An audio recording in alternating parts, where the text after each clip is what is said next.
पूर्णमदमिदं पूर्णात् पूर्णमुदच्यते पूर्णस्य पूर्णमादाय पूर्णमेवावशिष्यते। ओम शांति शांति शांतिः। ओम अथ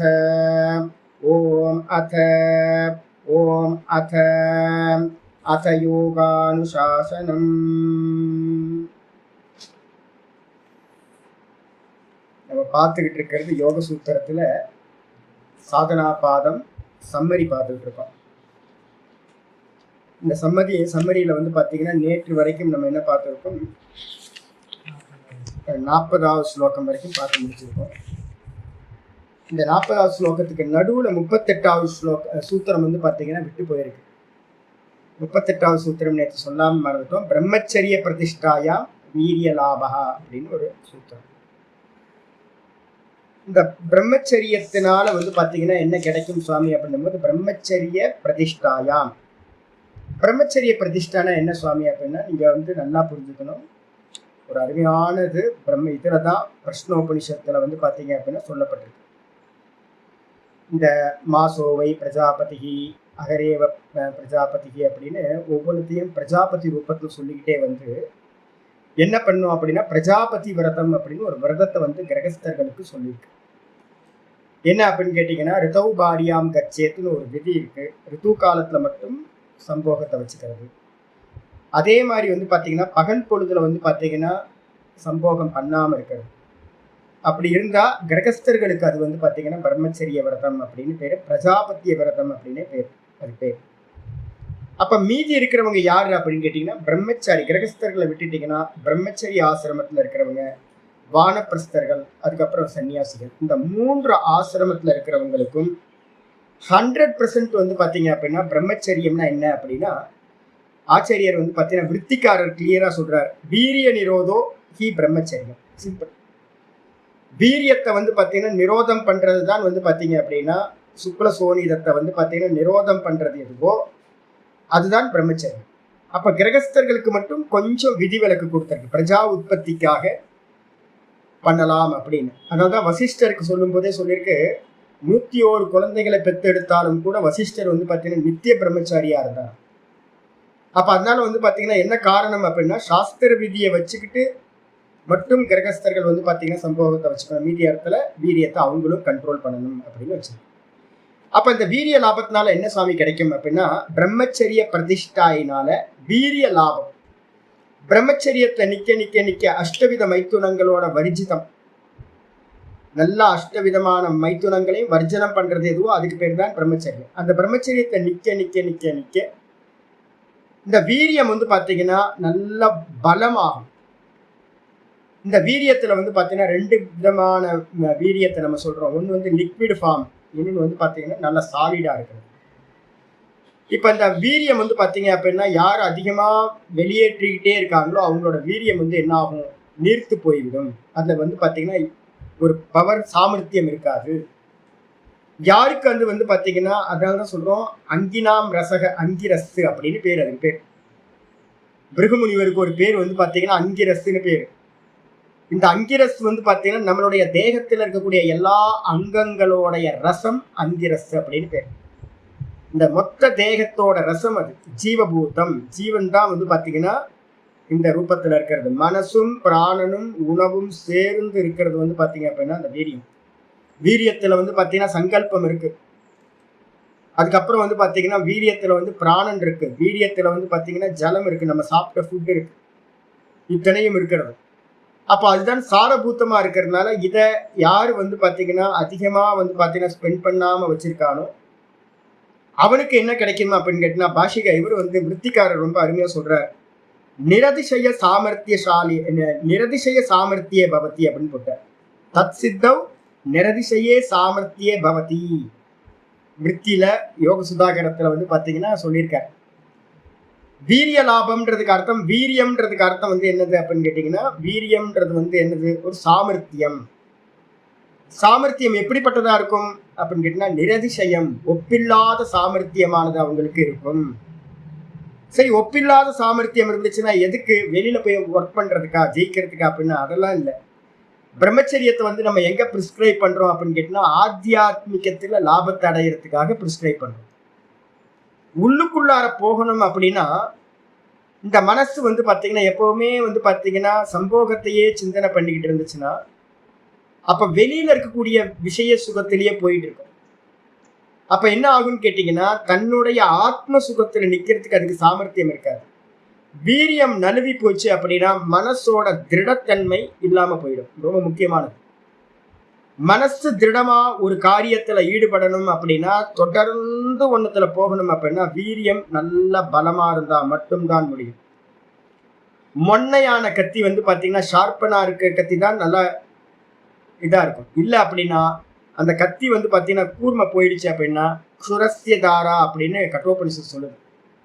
கத்தி முனை பாதை இந்த ஆத்ம தத்துவம், இந்த ஆத்ம ஞானத்துல இருக்கிறது. இதுல நிர்குண நிராகாரத்துக்கு ஆத்மால வந்து பாத்தீங்கன்னா நிக்கணும் அப்படின்னா ஒரு சாமர்த்தியம் வேணும்.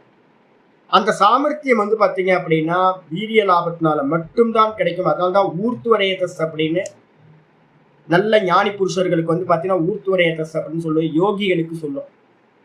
இந்த வீரியம் வந்து பாத்தீங்கன்னா என்ன ஆகும், நீங்க பக்தி பக்கம் போனீங்கன்னாலும் சரி இல்ல யோகத்துல போனாலும் சரி, இது என்ன ஆகும்னா வீரியம் தான் நமக்கு வந்து பாத்தீங்க அப்படின்னா நல்ல ஸ்பைனல் கார்டு வழியா வந்து பாத்தீங்கன்னா குண்டலி சக்தியா வந்து பாத்தீங்கன்னா மேல ஏறுறது. அதனால எந்த அளவுக்கு வந்து பாத்தீங்க அப்படின்னா வீரியத்தை முதல்ல நீர்த்த தன்மையில இருந்து நல்ல சாலிட் ஆக்குறது. சாலிட் ஆகி பிராணாயாமத்து மூலமா அதுதான் எவாபரேட் ஆகி என்ன பண்ணும், வாயு ஃபார்முக்கு மாறினதுக்கு பிறகு பிராண ரூபத்தை எடுத்துக்கும். அதுதான் ஜீவனா இருந்துகிட்டு வந்து பாத்தீங்கன்னா புருவ மத்தியில சிவபெருமானோட ஐக்கியமாகிறது அப்படின்னு நம்ம பேசுறோம். அப்ப அந்த ஊர்த்துவ ரேதசுக்களுக்கு வந்து பாத்தீங்கன்னா பெரிய சாமர்த்தியம் வந்து பாத்தீங்கன்னா உண்டாகும். அது எதனாலன்னு கேட்டீங்கன்னா பிரம்மச்சரியத்துல நிக்கிறதுனால. பிரம்மச்சரியத்துல நிக்காதவனுக்கு வந்து பாத்தீங்கன்னா அந்த கரணம் வந்து பாத்தீங்கன்னா சஞ்சலமா இருக்கும். ஒரு காரியத்தை தொடர்ந்து ஈடுபட முடியாது. அப்ப யோகம்ல வந்து பாத்தீங்கன்னா போகணும் அப்படின்னாவே சஞ்சலம் இல்லாம இருந்தாலே யோகத்துல மேல போக முடியும். அப்ப வீரிய தாரணையினால தான் ஈஸ்வரனை தாரணை பண்ண முடியும். ஒரே ஒரு சிம்பிளா இருந்துச்சு. வீரியத்தை தாரணம் பண்ணினா மட்டும்தான் மனசு சஞ்சலம் இல்லாமல் போகும். அதனால மட்டும்தான் நீங்க தாரண தியான சமாதிக்கு வந்து பாத்தீங்கன்னா போக முடியும். அதனால வந்து பாத்தீங்கன்னா ரொம்ப அவசியம் பிரம்மச்சரிய பிரதிஷ்டாயாம் வீரிய லாபக சொல்லியாச்சு. சொன்னதுக்கு பிறகு வந்து பாத்தீங்கன்னா ஆச்சாரியார் என்ன பண்றாரு அப்படின்னு கேட்டீங்கன்னா 41வது சூத்திரம் இன்னையில இருந்து பார்க்கணும். 41வது சூத்திரத்துல வந்து பாத்தீங்கன்னா சௌச்சத்தை பத்தின லாஸ்ட் ஸ்லோகம் நம்ம என்ன பண்ணோம், சௌச்சத்தை பத்தி பேசியிருக்கோம். சௌச்சம் அப்படின்னா சுத்தம். சுத்தத்தினால என்ன சுவாமி நடக்கும் அப்படின்னு யாராவது கேட்டாங்க அப்படின்னா சுத்தத்தினால என்ன நடக்கும் அப்படின்னு கேட்டீங்கன்னா மெதுவா நம்ம தேகத்துல வந்து பாத்தீங்கன்னா ஒரு வெறுப்பு வந்து பாத்தீங்கன்னா உண்டாகும். சௌச்சாத் ஸ்வாங்க ஜுகுப்சா, தன்னுடைய அங்கத்து மேல வந்து பாத்தீங்கன்னா ஒரு ஜுகுப்சான்னு சொல்லக்கூடிய நல்லா வந்து பாத்தீங்க அப்படின்னா ஒரு ஒரு ஒரு வெறுப்பு வந்து பாத்தீங்கன்னா வர ஆரம்பிக்கும் இந்த தேகத்துல. இந்த தேகத்துல ஒருத்தனுக்கு வெறுப்பு வந்துச்சு அப்படின்னா அப்ப மற்ற தேகத்திலேயே அவனுக்கு என்ன ஆகும், ஈஸியா வந்து பாத்தீங்கன்னா வெறுப்பு வந்துடும். சொந்த தேகத்துல முதல்ல வெறுப்பு வர்றதுக்கு வந்து சுத்தம் ரொம்ப அனுகூலமா இருக்கு. சௌச்சம்ன்றதே இதுக்காகத்தான். அப்ப அதனால வந்து பாத்தீங்கன்னா பரைர் மற்ற தேகத்தோட ஆச்சரிய சொல்றாரு பரைர் அசம்சர்கா, மற்ற தேகத்தோட இருக்கிற சம்பந்தமும் வந்து பாத்தீங்கன்னா பிடிக்காமல் போய்விடும். அப்ப தேகத்துல தன்னுடைய தேகத்திலையும் மற்றவர்களோட தேகத்திலையும் வந்து பாத்தீங்கன்னா ஒரு கிருணா ஒரு வெறுப்பானது உண்டாகும். இது சௌச்சத்தினால. சரி, சௌச்சத்தோட பர்பஸ் என்ன சுவாமி அப்படின்னு கேட்டீங்கன்னா 41வது சூத்திரத்துல பர்பஸ் வந்து பாத்தீங்கன்னா சொல்லப்பட்டிருக்கு. வந்துருங்க இன்னைக்கு பாட்டோம். சத்வசுத்தே சௌமனஸ்ய ஏகாக்ரிய இந்திரிய ஜயாத்ம தர்ஷன யோக்யத்வானி ச. சத்வசுத்தே சௌமனஸ்ய ஏகாக்ரிய இந்திரிய ஜய ஆத்ம தர்ஷன யோக்யத்வானி ச. இந்த சௌச்சத்தினால என்ன நடக்கும் சுவாமி அப்படின்னு கேட்டீங்கன்னா மனசு வந்து பாத்தீங்கன்னா பிரம்மச்சரியத்துக்கு சௌச்சம் தான் ரொம்ப முக்கியமானது.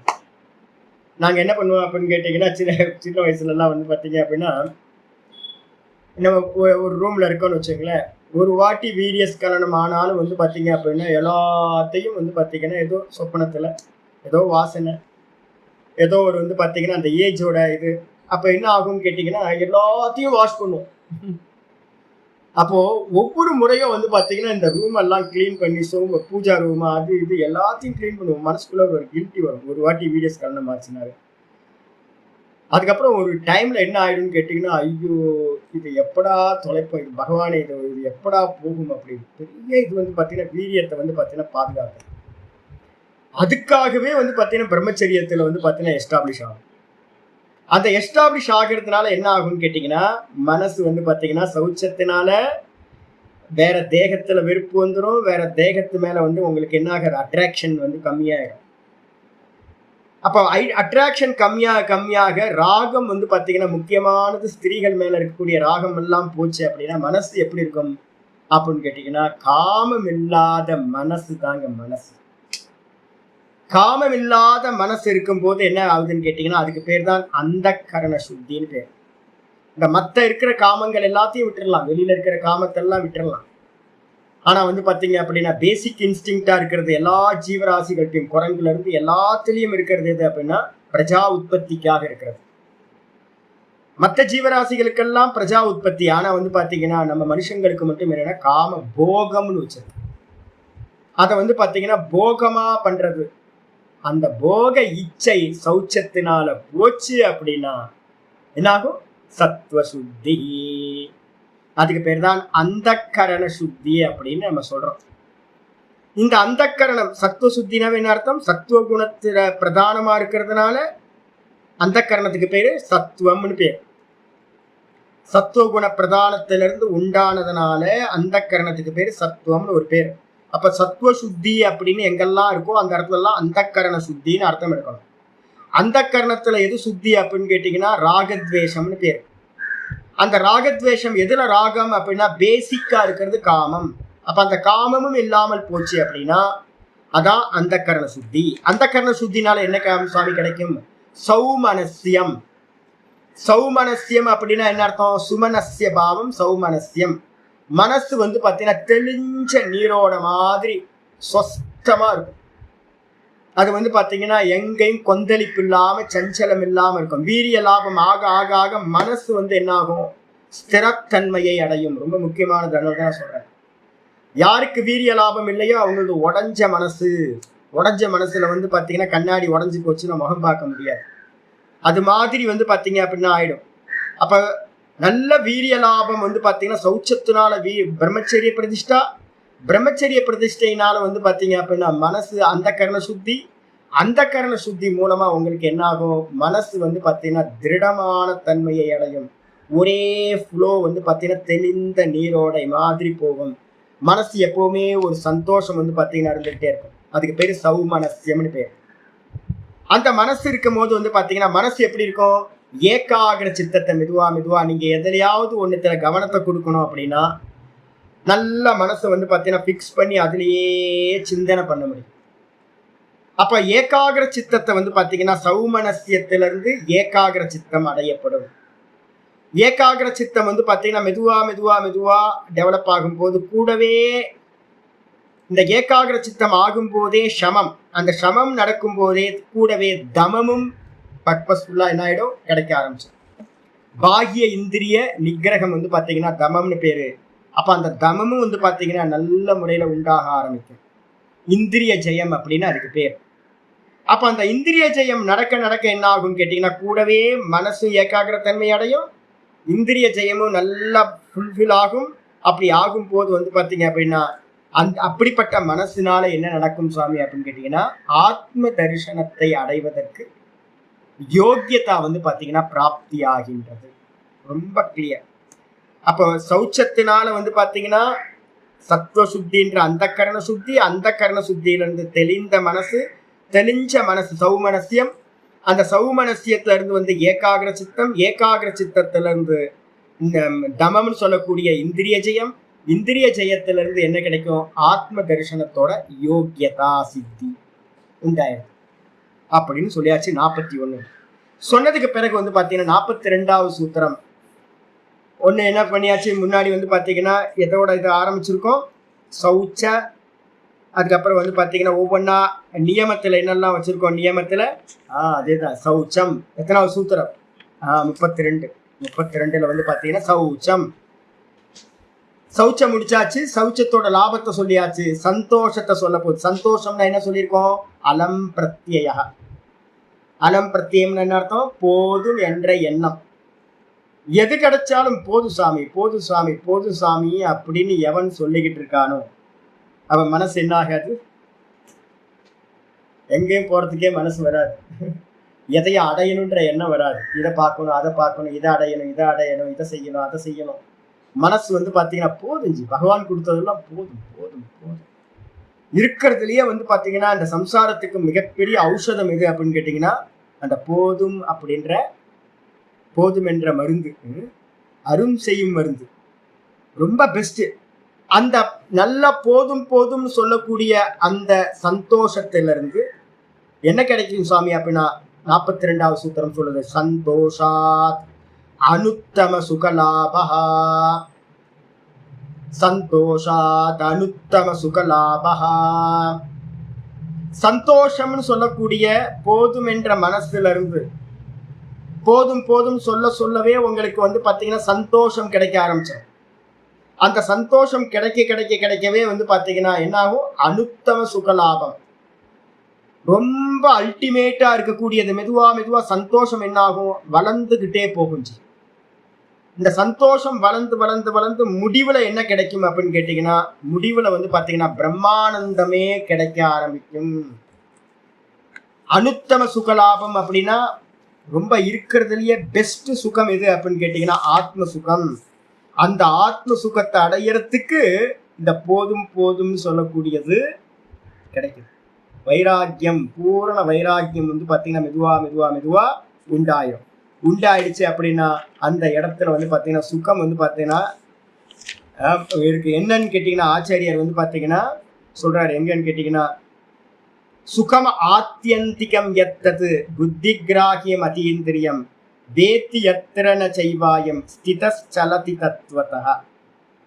இந்த போதும் போதும் போதும்னு ஒருத்தருக்கு மனசு உண்டாகுதுன்னு வச்சுங்களேன், வெளியில போகுமா மனசு? வெளியில போகவே போகாது. ஏன்னா போதாது அப்படின்ற எண்ணத்துல இருந்து, குறையில இருந்து தான் வந்து பாத்தீங்கன்னா ஒரு காமம் உண்டாகுது. எனக்கு வேணும் அப்படின்னு. எனக்கு வேணும்ன்றது அதுக்கு ஆப்போசிட் எனக்கு போதும்ன்றது. போதும்னு சொன்னீங்கன்னா நிவர்த்தி ஆகும், வேணும்னு சொன்னீங்கன்னா பிரவருத்தி ஆகும். அப்ப போதும் போதும் போதும்னு சொல்றவனுக்கு என்ன ஆகும் சுவாமி அப்படின்னு கேட்டீங்கன்னா கீதால வந்து பாத்தீங்கன்னா 6:20 6:21 படிச்சீங்கன்னா தெரியும். எத்திர உபரமதே சித்தம் நிருத்தம் யோக சேவையா எத்திர சைவாத்மனாத்மானம் பஷ்யன் ஆத்மனி துஷ்யதி அப்படின்னு வரும். நான் என்ன அடையணும், உள்ளுக்குள்ளா இருக்க என்ன அடையணும், என்ன அடையறதுக்கு இந்த மனசு என்ன பண்ணணும்? உள்முகமா திரும்பணும். ஆனா வந்து பாத்தீங்கன்னா வெளியில இருக்கிற வஸ்துக்களையே எனக்கு அடையணும் அப்படின்னு எண்ணம் இருந்துச்சுன்னா என்ன ஆகும்? வெளியிலேயே சர்ச்சிங் போயிட்டே இருக்கு. அப்படின்னா அப்ப நம்ம என்ன பண்ண முடியாது? உள்ளுக்குள்ளார போய் நான்ல நிக்க முடியாது. எப்போ நீங்க வந்து பாத்தீங்கன்னா போதும் போதும் போதும் போதும் போதும் போதும் சொல்லிக்கிட்டே இருக்கீங்களோ, நான் சொல்ற மந்திரம் இதுதான், ஒண்ணு வேணா சாமி போதும் சாமி, ஒண்ணு வேணா சாமி போதும் சாமி. இதுதான் வந்து பாத்தீங்கன்னா அந்தந்த க்ஷணமே சுகம் கிடைக்கும். அது மெதுவா மெதுவா மெதுவா என்ன பண்ணும்? இந்த சித்தத்தை வந்து பாத்தீங்கன்னா உபரமை பண்ணும். சித்தத்தை வந்து பாத்தீங்கன்னா எங்கேயுமே நகராம வந்து பாத்தீங்கன்னா அரெஸ்ட் பண்ணி ஷட் டவுன் பண்ணும். எத்திர உபரமதே சித்தம் நிருத்தம் யோக சேவையா. கூடவே நம்ம வந்து இந்த ஓங்கார ஜபத்தை, இந்த பிராணாயாமத்தை எல்லாம் முறையா தாரண தியான சமாதியை பண்றோம் அப்படின்னா அதுக்கு ரொம்ப அனுகூலமா இருக்கிறது போதும் போதும். அப்பதான் நீங்க ஒரு இடத்துல உட்கார்ந்துகிட்டு என்ன பண்ண முடியும்? அனுஷ்டானத்தை பண்ண முடியும். போதாது அப்படின்னு இருந்தீங்கன்னா அனுஷ்டானத்துல உட்கார முடியாம வெளியில ஊர் சுத்திக்கிட்டே இருப்பீங்க, உட்கார முடியாது. அப்ப உட்கார்றதுக்கு தாரண தியான சமாதிலாம் பண்ணணும் அப்படின்னா, பிராணாயாமம் பண்ணணும் அப்படின்னா இது எல்லாத்துக்கும் என்ன இருக்கணும்? பேசிக்கா போதும்ன்ற எண்ணம் இருக்கணும். அப்போ மெதுவா மெதுவா அது வளர்ந்து யோக சேவையினால சித்தம் வந்து பாத்தீங்கன்னா நிரோதத்தை அடையும். எந்த இடத்துல நிரோதம் அடையுதோ அந்த இடத்துல வந்து ஆத்மனா ஆத்மானம் பஷ்யன்னு ஆத்மனி துஷ்யன், தன்னிடத்தில் தானே நிலை பெறுகின்றான். தன்னிடத்தில் இருக்கின்ற சுகத்தை, ஆத்ம சுகத்தை அவன் அடைகின்றான். அந்த சுகத்துக்கு பேர் தான் சுகம் ஆத்தியந்திகம் எத்தது. எது 100% சுகம்னு சொல்லப்படுதோ அது எது அப்படின்னா புத்தி கிராகியம் அதீந்திரியம். இந்திரியங்களுக்கு அப்பாற்பட்டது, புத்தியினால் ஸ்வ அனுபவத்தில் அறியக்கூடியது. அப்படின்னு வந்து பாத்தீங்கன்னா உத்தம சுகத்தை வந்து பாத்தீங்கன்னா சுகம் ஆத்தியந்திகம் அப்படின்ற சப்தத்திலேயே வந்து பாத்தீங்கன்னா ஆச்சாரியார் கீதால சொல்லியிருக்காரு. ஆத்ம சுகமே கிடைச்சிடும். சந்தோஷம் மெதுவா மெதுவா மெதுவா இன்க்ரீஸ் ஆகிட்டே போகும். எல்லாம் போதும் போதும் போதும் போதும் சொல்லிக்கிட்டே போகும். இதனால அனுத்தம சுகலாகம் சொல்லியாச்சு. 43வது சூத்திரம் சொல்லுது, காயேந்திரிய சித்திர் அசுத்திக்ஷயா தபசஹ. காயேந்திரிய சித்திர் அசுத்திக்ஷயா தபசஹ. தபஸ்னால என்ன சுவாமி கிடைக்கும்? முதல்ல சௌச்சம், அதுக்கப்புறம் சந்தோஷம், அதுக்கப்புறம் வந்து பாத்தீங்கன்னா மூணாவது தபஸ். மூணாவது நியமம் வந்து பாத்தீங்கன்னா தபஸ் பண்ணணும் சாமி. தபஸ் பண்ணுனா என்ன சுவாமி கிடைக்கும் அப்படின்னா காயேந்திரிய சித்திகி. காயேந்திரிய சித்தினா காய சித்தி, இந்திரிய சித்தி. காயம் வந்து பாத்தீங்கன்னா யாருக்கெல்லாம் வந்து பாத்தீங்கன்னா நல்லா தபஸ் பண்றாங்களோ எப்ப வேணாலும் எதை வேணாலும் பண்ற சாமர்த்தியம் இந்த உடம்புக்கு வரும். உட்கார்ந்தா உட்கார்ந்த மாதிரி, நின்னா நின்ன மாதிரி, நடந்தா நடந்த மாதிரிலாம் இருக்காது. நிறைய பேரால இந்த பாடியை இன்ஸ்ட்ருமெண்ட் மாதிரி யூஸ் பண்ண முடியாது. நல்லா வந்து பாத்தீங்கன்னா தபஸ் பண்றவங்களை பாருங்க, ரொம்ப குறைவா சாப்பிட்றவங்க பாருங்க பாடி ரொம்ப ஹெல்த்தியா இருக்கும். அவங்க நினைச்சா எதை வேணாலும் பண்ற சாமர்த்தியம் இந்த பாடியில உண்டாகும். அப்போ தபஸ் வந்து பாத்தீங்கன்னா என்ன பண்ணும்? இந்திரியங்களையும் இந்த தேகத்தையும் மனசையும் வந்து பாத்தீங்கன்னா விஷயங்களை கொடுக்காம விரதம் இருக்கிறோம் அப்படின்னா அதுதான் தபஸ். கிருச்சிர சாந்திராயனாதி விரதம். இந்த விரதங்கள் இருக்கிறதுனால காயம் உங்களுக்கு வசப்பட்டு சித்தி அடையும். காய சித்திகள் கிடைக்கும். கூடவே இந்திரிய சித்திகளும் வந்து பாத்தீங்கன்னா கிடைக்கும். கிருச்சிர சாந்திராயணி விரதங்கள் மூலமா இந்திரிய சித்திகளும் கிடைக்கும். அது மூலமா என்ன கிடைக்கும்? காய இந்திரிய சித்தி. எப்படி கிடைக்குது சுவாமி அப்படின்னா இந்த காயத்துல இருக்கக்கூடிய மலங்களும் இந்த இந்திரியத்தில் இருக்கக்கூடிய மலங்களும் ரஜோகுணம் தமோகுணம் இந்த ரெண்டும் வந்து பாத்தீங்கன்னா அசுத்தி க்ஷயாத். அசுத்தி க்ஷயாத் அப்படின்னா எப்படி சுவாமி சித்தி கிடைச்சது அப்படின்னா இந்த ரஜோகுணம் தமோகுணம் வந்து பாத்தீங்கன்னா தபஸ்னால நீங்கி போகும். நீங்கி போச்சுன்னா தேகத்திலையும் இந்த இந்திரியங்கள்லையும் சத்துவகுணம் நல்லா உத்கிருஷ்டமாகும். அந்த சத்துவகுணத்திலிருந்து வந்து பாத்தீங்கன்னா நீங்க நினைச்ச காரியத்தை பண்ணக்கூடிய தன்மை உண்டாகும். காயம் சத்துவகுணமா இருந்துச்சு அப்படின்னா தூக்கம் 4 மணி நேரம் போதும் சார். 3 மணி நேரம் 4 மணி நேரம் போதும்.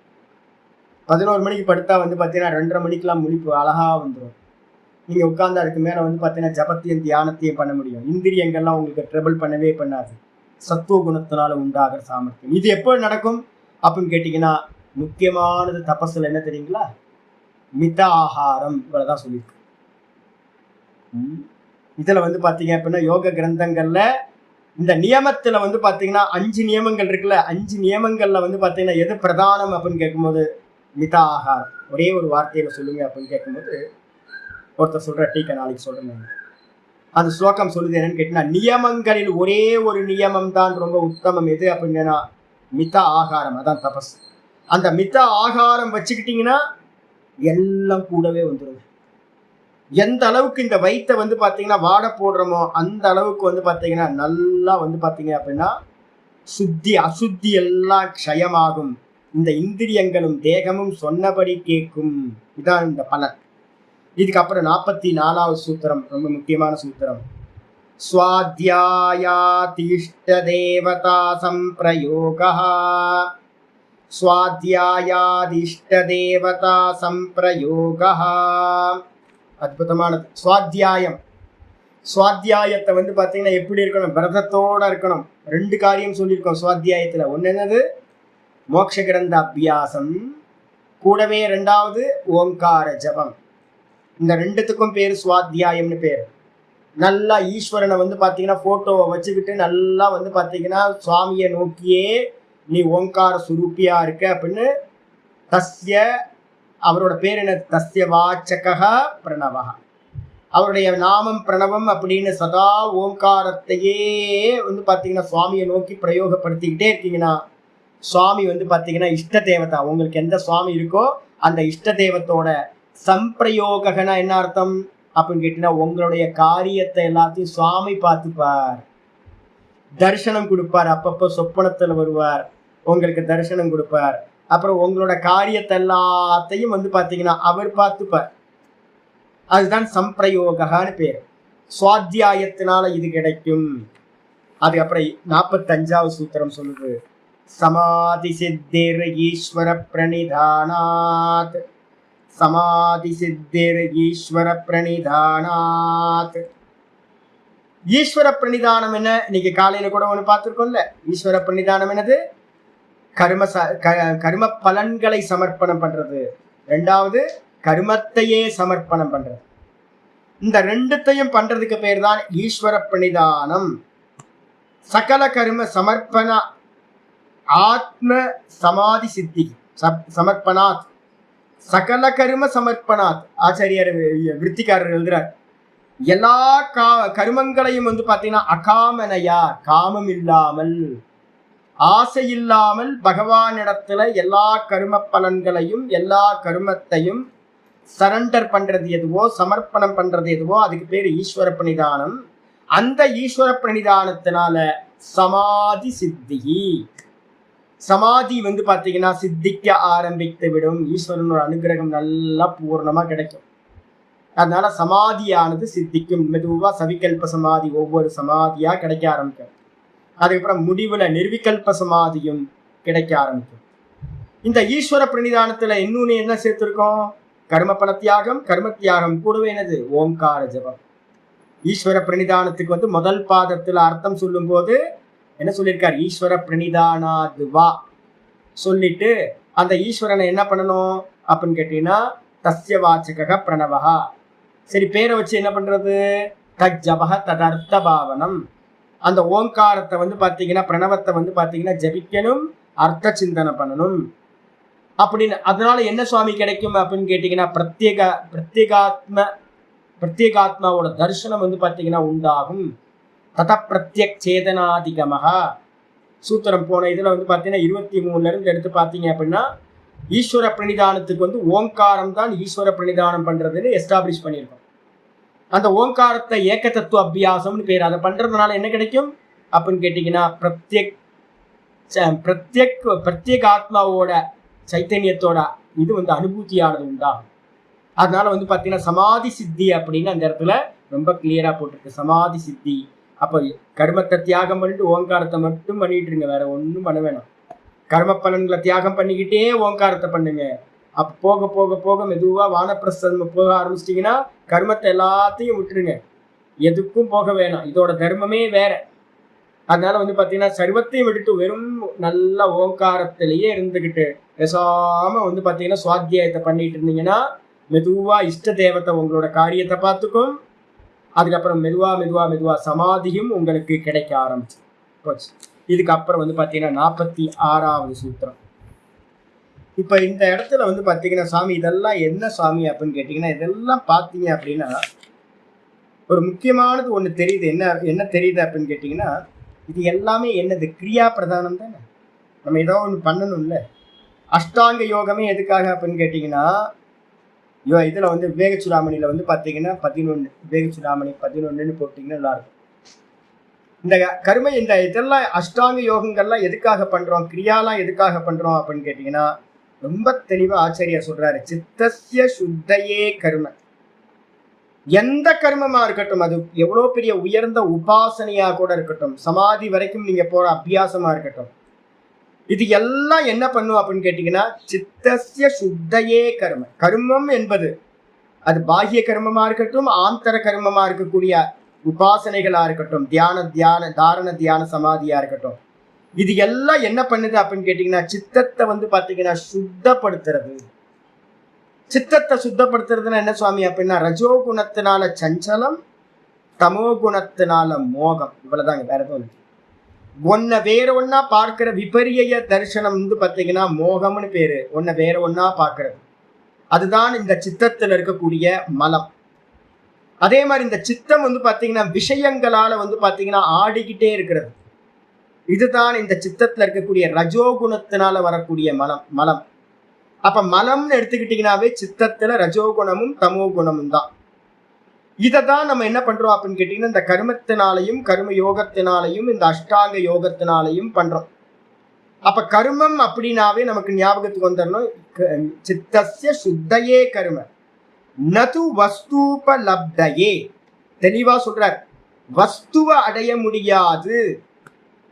வஸ்து அடையறதுக்கு கர்மம் உதவாது. அப்ப என்ன பண்ணணும் சுவாமி அப்படின்னா வஸ்து சித்திர் விசாரேன தெளிவா சொல்றார்.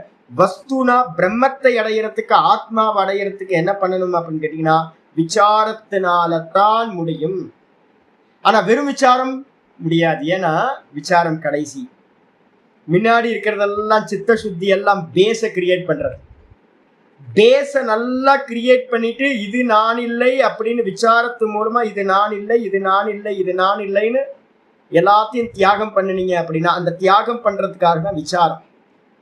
அப்ப விசாரத்தையும் பண்ணிக்கிட்டே இருக்கணும். கூட சித்த சுத்திக்காக பாத்தீங்கன்னா அந்த அஷ்டாங்க யோகங்களை பிரயோகம் பண்ணிக்கிட்டே இருக்கணும். ஓங்கார ஜபத்தை பண்ணிக்கிட்டே இருக்கணும்.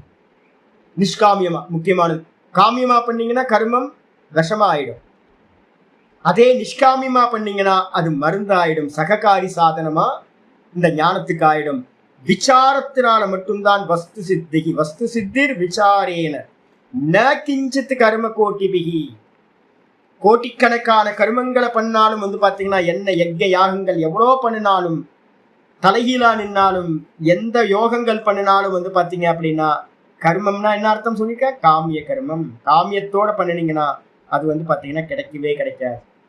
அப்ப இந்த ப்ராசஸ் எல்லாமே நிஷ்காமியமா ஈஸ்வரார்ப்பணமா ஈஸ்வரனை பிராப்தி பண்ணணும், ஆத்மாவை தரிசனம் பண்ணணும்ன்ற எண்ணத்தோடு செய்யறது என்ன பண்ணும்? சுத்திகரணத்தை பண்ணும். பரிக்கர்மா அப்படின்னு இதுக்கு பேர். சொன்னதுக்கு பிறகு பாத்தீங்க அப்படின்னா ஆச்சாரியார் 46வது சூத்திரம் வருது. இது முடிச்சாச்சு, யம முடிச்சாச்சு, நியமம் முடிச்சாச்சு, அதோட பலாபலன்களையும் சொல்லியாச்சு. சொன்னதுக்கு பிறகு 3வது அங்கம் ஆசனம். ஆசனம்னா என்ன சுவாமி? ஒரே சூத்திரம் பாருங்க, கிளியரா சொல்லுது. ஸ்திர சுகமாசனம். 46வது சூத்திரம். ஸ்திர சுகமாசனம். ஆசனம்னா என்ன சுவாமி? லட்சணம் முதல்ல பண்ணுது. ஆசனம்னா எப்படி இருக்கணும் அப்படின்னா ஸ்திரமா இருக்கணும், திருடமா இருக்கணும், சுகமா இருக்கணும். ஸ்திரம்ன்றதுக்கு அர்த்தம் அச்சாஞ்சல்யம், சஞ்சலம் இல்லாம ஆடாம இருக்கிறது. ஸ்திரம்ன்றதுக்கு அர்த்தம் ஆடாம இருக்கிறது. இந்த தலையும் கழுத்தும் இந்த உடம்பும் ஸ்பைனல் கார்டும் நல்லா நிமிர்ந்து பாத்தீங்கன்னா ஆடாம அசையாம இருந்துச்சு அப்படின்னா அது ஸ்திரம். கூடவே என்ன இருக்கணும் கண்டிஷன் அப்படின்னா சுகம். எந்த ஒரு பார்ட்லயும் உங்களுக்கு பாத்தீங்கன்னா கொஞ்சம் பெயினோ இல்ல அன்ஈஸியா இருந்துச்சோ கவனம் என்ன பண்ணும்? அந்த பக்கம் போக்கஸ் ஆகும்.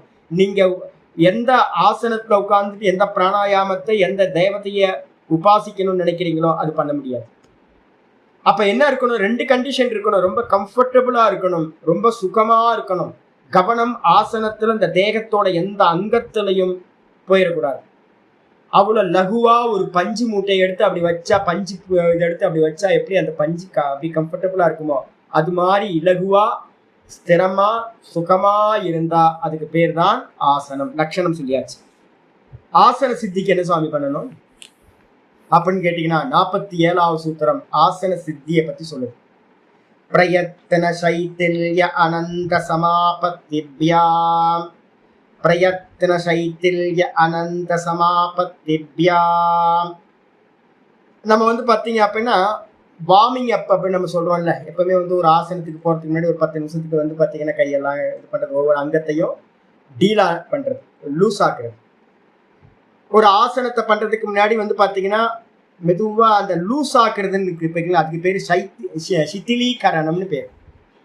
அதே மாதிரி பாத்தீங்கன்னா கிரவுண்ட்ல ஒர்க் பண்றவங்க என்ன பண்ணுவாங்க? ஒரு லாங் ஜம்ப் பண்ணணும், ஹை ஜம்ப் பண்ணணும், ஒரு இது பண்ணணும், ரன்னிங் ரேஸ் போகணும்.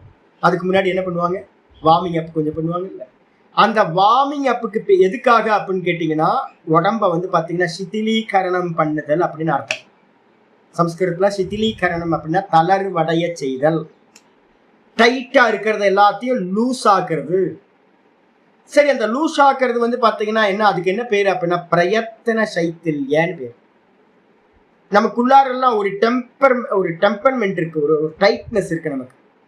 அந்த டெம்பரா இருக்கிறது என்னன்னு கேட்டீங்கன்னா ரஜோகுணம்.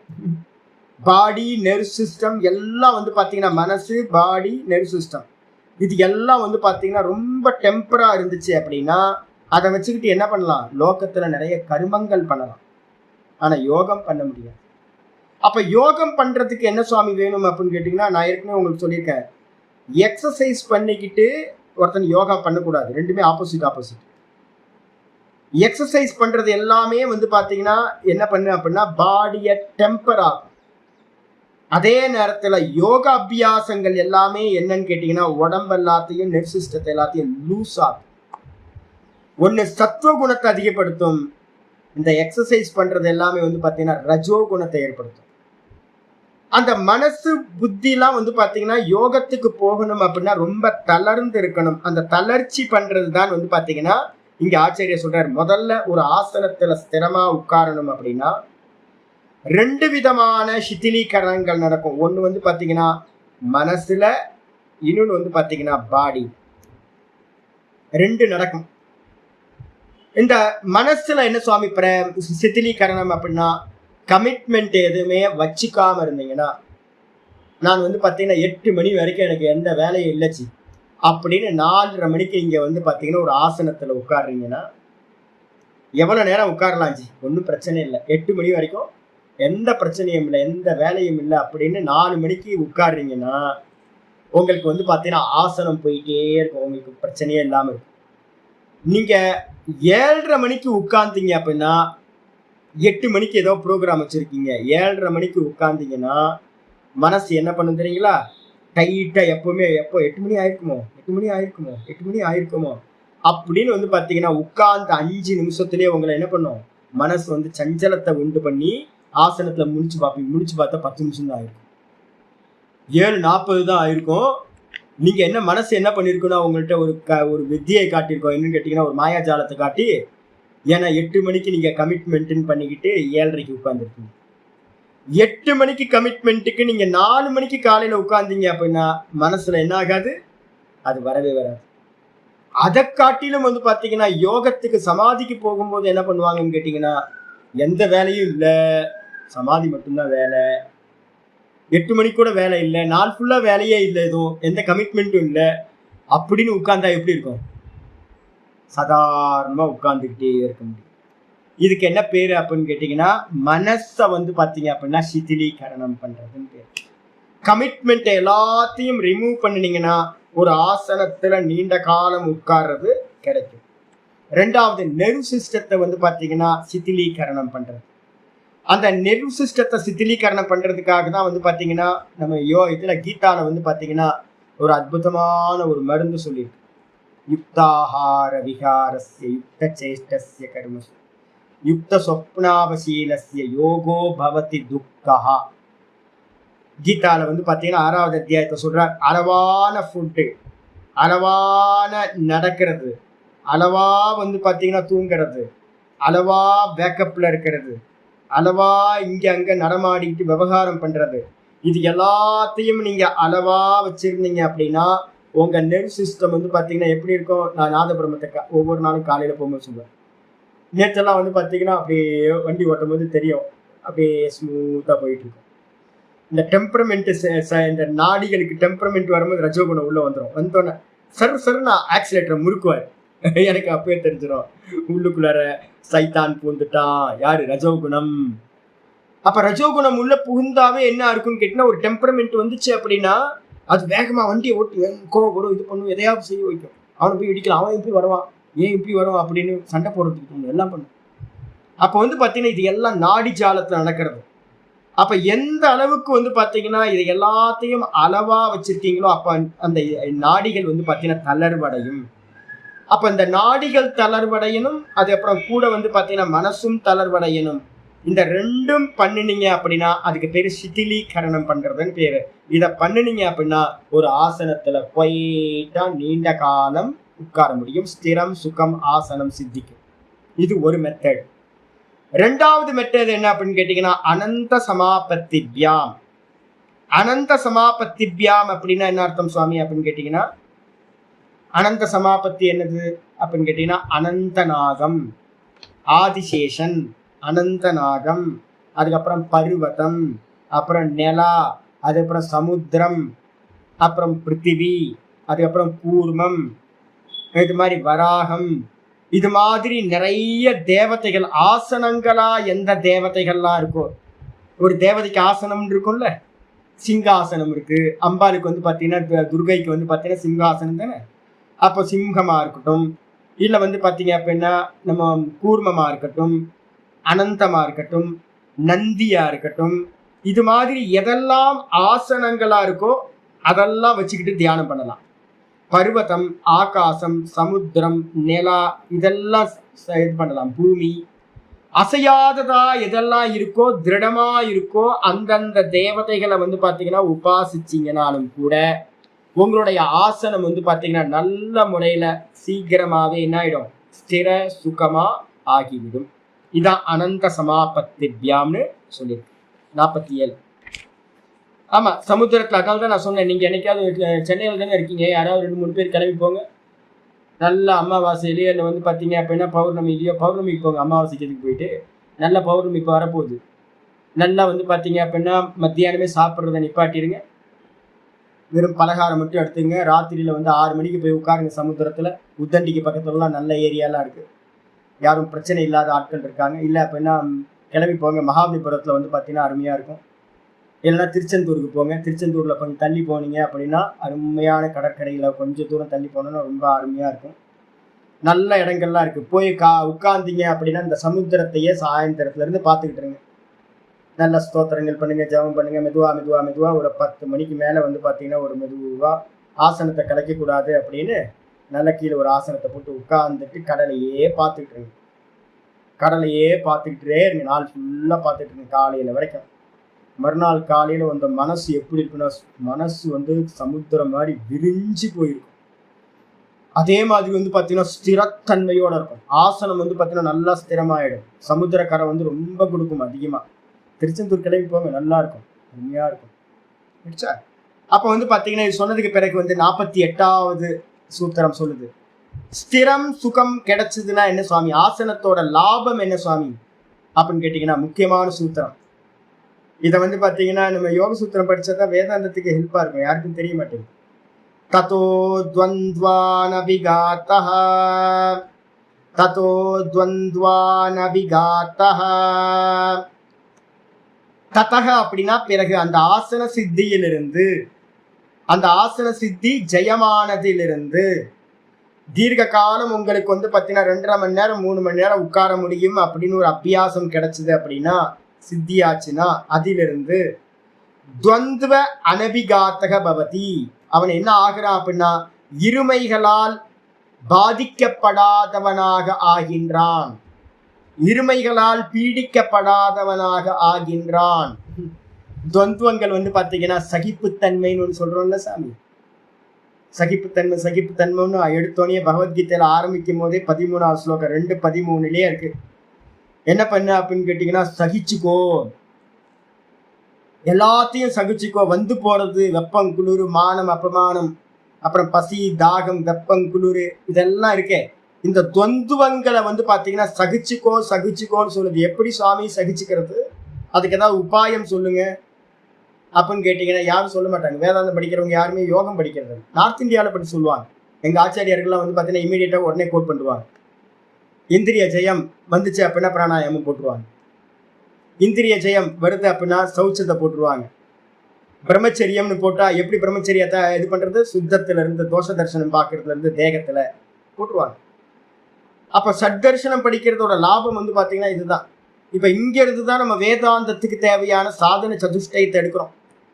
சமம் தமம் உபரதி திதிக்ஷா, சமாதி சட்க சம்பத்தில திதிக்ஷா இருக்கே, அந்த திதிக்ஷா வந்து பார்த்தீங்கன்னா தத்தோ துவந்த்வ அனபிகாத்தகம் இதெல்லாம் கிடைக்கும். இருமைகளால் பீடிக்கப்படாம சகிப்புத்தன்மையோட அதை உதாசீனப்படுத்திக்கிட்டு இருக்க முடியும். அதான் பெரிய லாபம். அதனால தான் நாங்கள் சொல்லுவோம், ஒருத்தரோட சாமர்த்தியம் என்ன அப்படின்னா, நாங்கள் சாதுக்கள் கணக்கிடுறோம் அப்படின்னா எவ்வளோ நேரம் ஒருத்தரால் சலனம் இல்லாமல் உட்கார முடியும். கண்ணை மூடி எந்த ஒரு விஷயங்களை பார்க்காம, விஷயத்தை கிரகணம் பண்ணாமல், வெயிலோ மழையோ வெப்பம் வந்தாலும் குளிர் வந்தாலும் ஒன்றுத்திலேயே தொடர்ந்து நிற்கிற சாமர்த்தியம் இருக்கா இல்லையா? எவ்வளோ சாமர்த்தியம் இருக்கு. ஒருத்தர் 2.5 மணி நேரம் 3 மணி நேரம் வந்து பார்த்தீங்கன்னா குவைட்டாக உட்கார்றார் அப்படின்னா அவர் மனசையும் இந்த இந்திரியங்களையும் வென்றவர் அப்படின்னு நம்ம வந்து பார்த்தீங்கன்னா சொல்லலாம். இம்பல்ஸ் இருக்குல்ல, உட்கார விடாது. மனசுல இருந்து கொந்தளிப்பு வந்து பாத்தீங்கன்னா அப்படியே பொங்கி பொங்கி வரும். இதை பண்ணலாம், அதை பண்ணலாம், இதை செய்யலாம், அதை செய்யலாம் அப்படின்னு. நீங்க ஆசனத்தை மெதுவா மெதுவா சித்தப்படுத்திக்கிட்டே போறீங்கன்னு வச்சுங்க, 5 நிமிஷம் இன்க்ரீஸ் பண்ணிக்கிட்டே போறீங்கன்னு வச்சுங்க, அப்ப என்ன அர்த்தம்னு கேட்டீங்கன்னா உங்களோட இம்பல்ஸ் எல்லாத்தையும் நீங்க என்ன ஆகுறீங்க, ஜெயிக்கிறீங்கன்னு அர்த்தம். ஆசன செய்யறதுனால மனசோட இம்பல்ஸை ஜெயிக்க முடியும். இந்த மனசு காட்டக்கூடிய அந்த தொந்துவங்களுக்கு ஏற்ற மாதிரி நம்ம சேஞ்ச் ஆகிட்டே இருக்கோம்ல, அதுல இருந்து நம்ம என்ன பண்ண முடியும், ஓவர் கம் பண்ண முடியும். அப்ப அதனால ஆசன ஜெயம் ரொம்ப இம்பார்ட்டன்ட். மனசுல எப்பவுமே வச்சுங்க. உங்களோட சாமர்த்தியம் எவ்வளவு நேரம் நீங்க உட்காரிங்கன்றதை பொறுத்துதான் உங்களுடைய சாமர்த்தியத்தை பெரியவங்க மதிப்பிடுவாங்க. ஏன் அப்படின்னு கேட்டீங்கன்னா, நீண்ட நேரம் உட்காரவனால மனசையும் ஜெயிக்க முடியும், சகிப்புத்தன்மையும் அவன்கிட்ட அதிகமா இருக்கும், இந்திரியங்களை ஜெயம் பண்ண முடியும். சொல்லியாச்சு. 49வது சொல்லுது, தஸ்மின் சதி ஸ்வாச பிரஸ்வாசயோர் கதி விச்சேதஹ பிராணாயாமஹ. தஸ்மின் சதி ஸ்வாச பிரஸ்வாசயோர் கதி விச்சேதஹ பிராணாயாமஹ. ஆசனத்துக்கு அப்புறம் வந்து பாத்தீங்கன்னா நான்காவது அங்கம் வந்து பாத்தீங்க அப்படின்னா பிராணாயாமம். பிராணாயாமத்தோட லட்சணம் என்ன சுவாமி அப்படின்னு கேட்டீங்கன்னா, ஆச்சாரியார் சொல்ல ஆரம்பிக்கிறார், தஸ்மின் சதி. தஸ்மின் ஆசனே ஆசன சித்தி சதி, ஆசன சித்தேகே சதி. இந்த ஆசன சித்தியிலிருந்து உங்களுக்கு நல்ல நிலை பெற்ற பிறகு, ஆசன சித்தி உண்டாயிடுச்சுன்னா தஸ்மின் சதி, ஆசனம் சித்தமான நிலையில் சுவாச பிரஸ்வாச. சுவாசம்னா என்ன சுவாமி அப்படின்னு கேட்டீங்கன்னா, உள்ள இழுக்கிற இன்ஹேல் பண்ற வாயுக்கு பேரு சுவாசம், எக்ஸேல் பண்ற வாயுக்கு பேரு பிரஸ்வாசம். நிஸ்ஸரண வாயு பிரஸ்வாசம், வெளியேற்ற வாயுக்கு பேர் வந்து பாத்தீங்கன்னா பிரஸ்வாசம் அப்படின்னு பேரு. அதே வந்து பாத்தீங்கன்னா உள்ளுக்குள்ளார உள்ளிழுக்கிற வாயுக்கு பேர் வந்து பாத்தீங்கன்னா ஆச்சமனம் பண்ணக்கூடிய வாயுக்கு வந்து பாத்தீங்கன்னா சுவாசம்னு பேர், உள்ள இழுக்கிற வாயு. நிஸ்ஸரணம் பண்ணக்கூடிய வெளியேற்றக்கூடிய வாயுக்கு பேரு பிரஸ்வாசம் பேர். வெளிமூச்சு உள்மூச்சு, இந்த ரெண்டுத்தோட கதி இது சகஜமா நடந்துகிட்டே இருக்கு நாள் ஃபுல்லா. இந்த நடந்துகிட்டு இருக்க இந்த சுவாசத்தோட கதியை வந்து போக்கையும் வரவையும் விச்சேதா, துண்டுபடுத்துதல் எதுவோ அதற்கு பெயர் பிராணாயாமம். சுவாச பிரஸ்வாசத்தை இன்ஹேல் எக்ஸேலோட கத்தியை வந்து நிப்பாட்டுறது எதுவோ அது பிராணாயாமம். சொன்னதுக்கு பிறகு வந்து பாத்தீங்கன்னா அதை எப்படி சுவாமி கொண்டு வர்றது, எடுத்தோன்னே மூச்சை நிப்பாட்ட முடியுமா, செத்து போயிடுவோம்ல. அப்ப அதை வந்து என்ன பண்றது அப்படின்னு கேட்டீங்கன்னா, ஸ்டெப் பை ஸ்டெப்பா அதை என்ன பண்ணணும், அச்சீவ் பண்ணணும். எப்படி சுவாமி அச்சீவ் பண்ணுவீங்க அப்படின்னு கேட்டீங்கன்னா, 50வது சூத்திரம் வந்து பாத்தீங்கன்னா அதுக்கான அதை செயல்படுத்துறதுக்கான முறையை வந்து பாத்தீங்கன்னா சொல்ல ஆரம்பிக்குது. பாஹ்யாப்யந்தர ஸ்தம்ப விருத்திஹி தேசகால சங்கியாபிஹி பரிதிருஷ்டோ தீர்க்க சூக்ஷ்மஹ. பாஹ்யாப்யந்தர ஸ்தம்ப விருத்திஹி தேசகால சங்கியாபிஹி பரிதிருஷ்டோ தீர்க்க சூக்ஷ்மஹ. பாஹ்ய அப்படின்னா என்ன அர்த்தம், வெளிவிடக்கூடிய மூச்சுக்கு பேரு ரேச்சகம். பாஹ்ய அப்படின்னா ரேச்சகம். ஆபியந்தர அப்படின்னா பூரகம், உள்ள இழுக்கிற மூச்சுக்கு பேரு இன்ஹேல் பண்றதுக்கு பேரு பூரகம். ஸ்தம்ப விருத்தி அப்படின்னா ஹோல்டு பண்றது கும்பகம். ஸ்தம்ப விருத்திக்கு அர்த்தம் மூச்சை வந்து பாத்தீங்கன்னா உள்ளையோ இல்ல வெளியிலயோ வைக்கிறீங்கன்னா அதுக்கு பேரு கும்பகம்னு பேர். உள்ள இழுக்கிற வாயு பூரகம், வெளிவிடுற வாயு ரேச்சகம். உள்ள நிப்பாட்டினீங்கன்னா ஸ்தம்ப விருத்தி கும்பகம்னு பேர். இந்த மூணுத்திலையும் வந்து பாத்தீங்க அப்படின்னா என்ன பண்ண போறோம், தேசம் காலம் சங்கியாபிகி.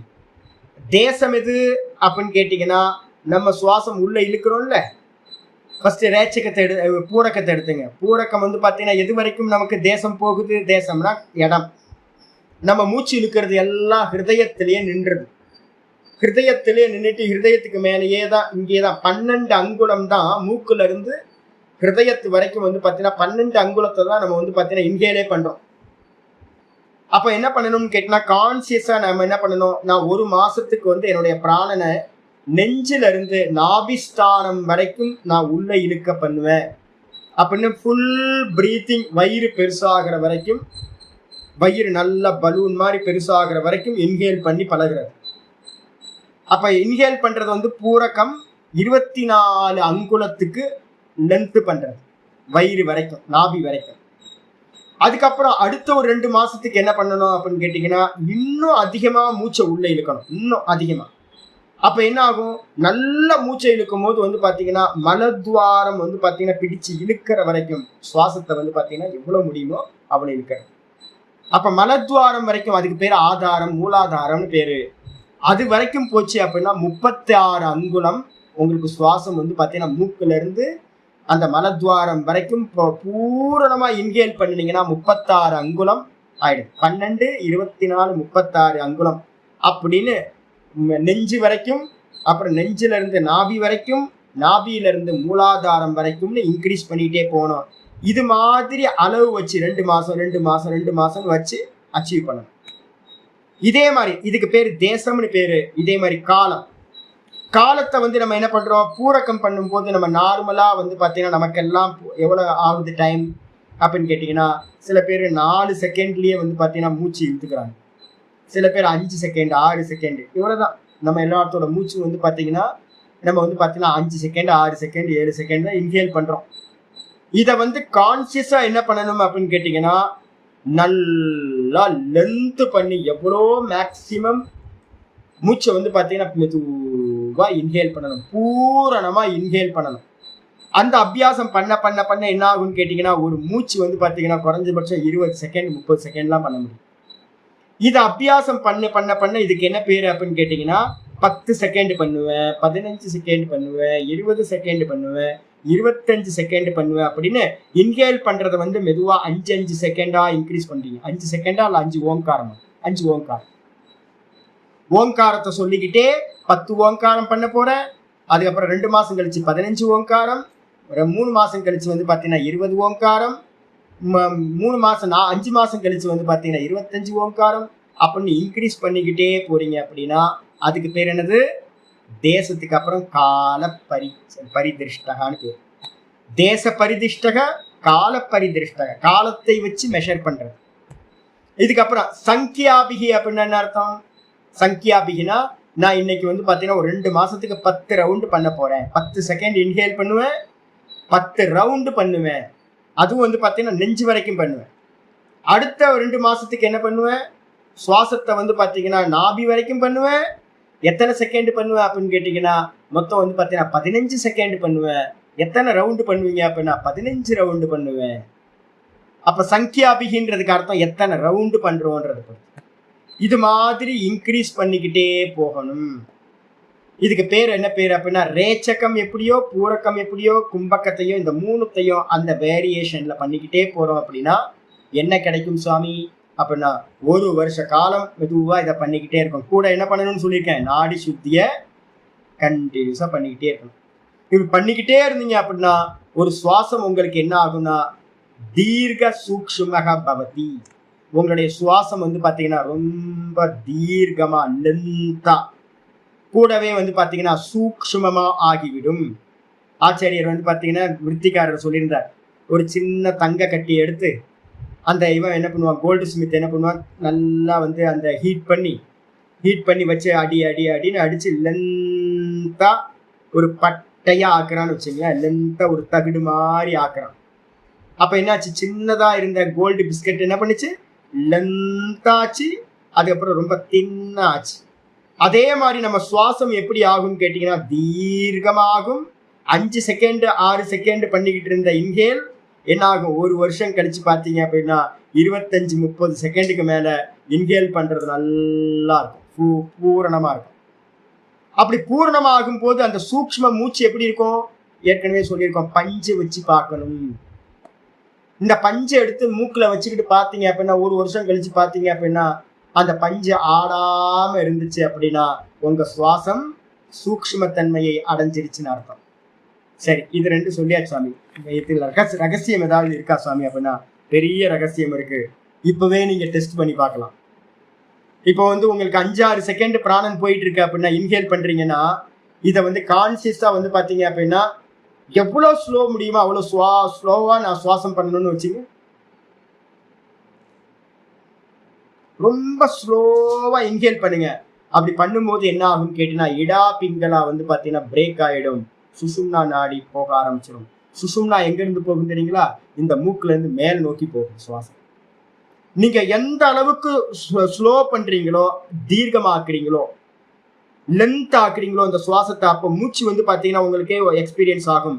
மூச்சு உள்ள இழுத்தீங்கன்னா கீழே போகாது, மூச்சு உள்ள இழுத்தீங்கன்னா மேல் நோக்கி போறதை நம்ம எக்ஸ்பீரியன்ஸ்ல பார்க்க முடியும். சுஷும்னா நாடி வந்து பாத்தீங்கன்னா பேக்கப் ஆகிறது இந்த தீர்க்க சூக்ஷ்மத்துல நடக்கும். அதான் பர்பஸ். இதுக்கப்புறம் 51வது சூத்திரம் சொல்றேன். பாஹ்யாப்யந்தர விஷயாக்ஷேபி சதுர்த்தஹ. பாஹ்யாப்யந்தர விஷயாக்ஷேபி சதுர்த்தஹ. ஆச்சாரியர் என்ன பண்றாரு அப்படின்னு கேட்டீங்கன்னா, முதல் பர்பஸ் நமக்கு பிராணாயாமத்தோட முதல் பர்பஸ் நம்ம வந்து எதை அச்சீவ் பண்ணணும்? தீர்க்க சூக்ஷ்மத்தை அச்சீவ் பண்ணணும். ஆனா வந்து பாத்தீங்கன்னா அது அச்சீவ்மெண்ட் இல்லை. பிராணாயாமத்தோட முக்கியமான அச்சீவ்மெண்ட் என்ன அப்படின்னு கேட்டீங்கன்னா சதுர்த்த பிராணாயாமம்னு சொல்லுவோம். கேவல கும்பகம் அப்படின்னு பேர். அதை இந்த 51வது சூத்திரத்துல சொல்ற. பாஹ்ய ஆபியந்தர விஷய ஆக்ஷேபி சதுர்த்தக. சதுர்த்தக அப்படின்னா சதுர்த்தக பிராணாயாமக. பூரக பிராணாயாமம், ரேச்சக பிராணாயாமம், கும்பக பிராணாயாமம். இந்த 3 பிராணாயாமத்துக்கு அந்நியமா 4வது பிராணாயாமம் எது அப்படின்னு கேட்டீங்கன்னா, என்ன பிராணாயாமம்? கேவல கும்பக பிராணாயாமம் சதுர்த்தக. 4வது பிராணாயாமம் கேவல கும்பகம்.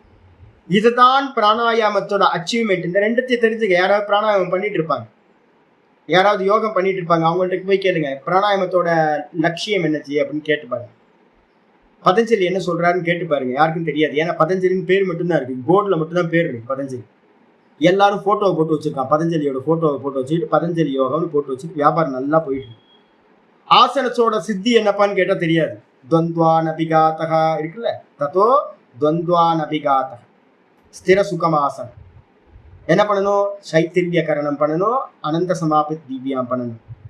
இதெல்லாம் தெரியவே தெரியாது. பேர் பதஞ்சலி யோகம்னு போட்டு வச்சுப்பாங்க. பிராணாயாமத்தோட பர்பஸ் வந்து பாத்தீங்கன்னா முதல் பர்பஸ் வந்து தீர்க்க சூக்ஷ்மம், 2வது வந்து பாத்தீங்கன்னா கேவல கும்பகம். கேவல கும்பகம் என்னது?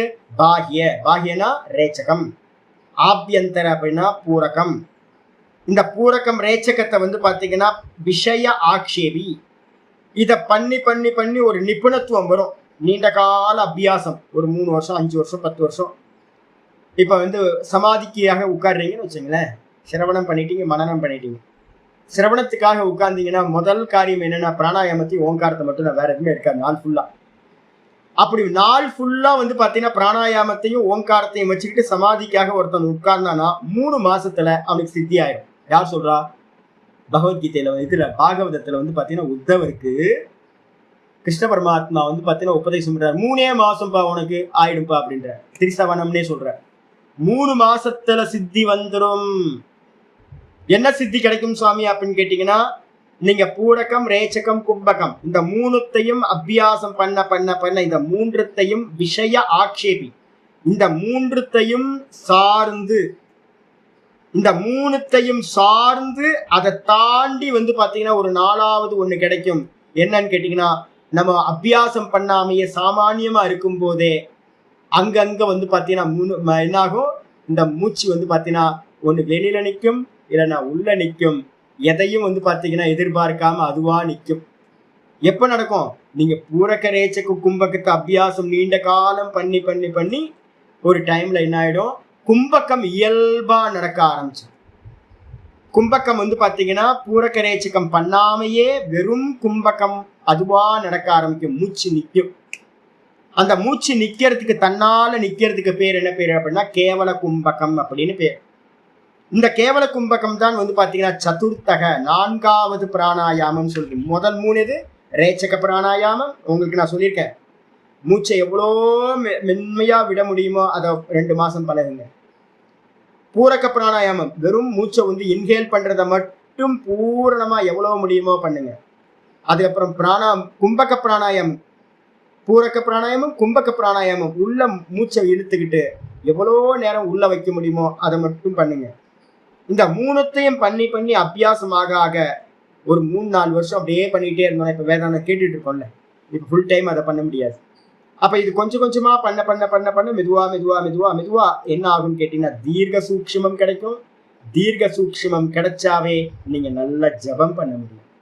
உட்கார்ந்து பாடத்துல வந்து பாத்தீங்கன்னா ஃபுல் அவேர்னஸோட சிரவணம் பண்ண முடியும். நல்ல டீப்பா மனனம் பண்ண முடியும். ஒரு விஷயத்தை எடுத்துக்கிட்டு போக முடியும். இதெல்லாம் இந்த பிராணாயாமத்துல சிந்திச்சேன். கடைசியில வந்து பாத்தீங்கன்னா என்ன நடக்கும், போக போக போக போக அங்கங்க மூச்சு வந்து பாத்தீங்கன்னா லேகா அப்படியே நின்று போகும், நின்று போகும். அப்படி நின்று போச்சு அப்படின்னா அந்த இடத்துல மனசு இருக்க. கேவல கும்பகம் எங்கெல்லாம் மூச்சு நிக்குதோ அங்கெல்லாம் மனசு விருத்தியே இல்லாமல் இருக்கும். எங்கெல்லாம் வந்து பாத்தீங்கன்னா மூச்சு இருக்கோ அங்கெல்லாம் இது எல்லாம் என்னப்பானா பிராணஸ்பந்தனமே வேதம். இந்த மொத்த ஜெகத்தும் என்னப்பானா வெறும் பிராணனோட ஸ்பந்தனம். பிராணன் அசைஞ்சா மனசு அசையும், பிராணன் அசையல அப்படின்னா மனசு அசையாது.